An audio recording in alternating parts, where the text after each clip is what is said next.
Aujourd'hui, les effets. La façon que ça marche facilement sur une console numérique comme la DM1000, c'est quand même assez simple. Dans le fond, les effets vont être souvent pairés. Si on s'en va dans la petite section effets, on s'en va dans le patch, savoir premièrement où ça s'en va. Si on regarde bien ici, sur le petit écran, il est marqué auxiliaire 1. Alors, si on choisit l'auxiliaire 1, on va pouvoir envoyer les effets, dans le fond, les signaux vers l'effet, qui vont revenir, en fait, sur le channel 33 et 34 de la console. Alors, si on regarde en bas ici, sur le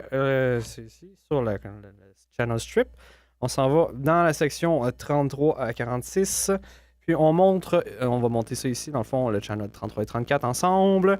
On va voir. Oh! De l'effet! C'est fou! On aime ça. Dans le fond, c'est très simple parce que ce qu'on fait, c'est qu'on envoie un signal. Le signal passe par le processeur d'effet et ressort processé. Si on regarde les effets, on peut facilement les changer aussi. On peut choisir ça pourrait être autre chose qu'un reverb. Quand on vient l'utiliser, ça pourrait être des affaires très étranges. Un peu comme vibraphone, un schnublu, puis d'autres affaires dans le genre, là, des affaires toutes beaux.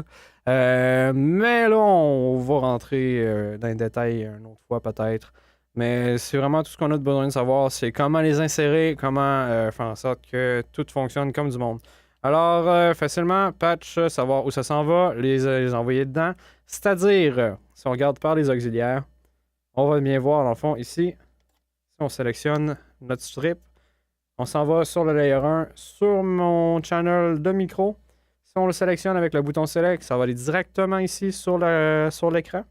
On va pouvoir le virer avec notre petit bouton, soit ici, dans le fond, on va le changer avec l'encoder. L'encoder, c'est les petits boutons qui sont juste ici. Que si on change en auxiliaire, on va pouvoir le monter ou le descendre. On peut le faire aussi avec la roulette. Ou on peut changer avec le fader mode. En ce moment, ils sont en fader, c'est-à-dire qu'ils régissent le volume. Si on le met en auxiliaire, on va pouvoir le monter et le descendre aussi pour l'envoyer dans les effets. Ce que ça va faire facilement, si on retourne là-dessus, sur notre tour d'effet, si on le monte, bien sûr, on va entendre le reverb avec ma voix. Alors, c'était ça pour un autre petit tutoriel d'audio. Merci. Bye bye.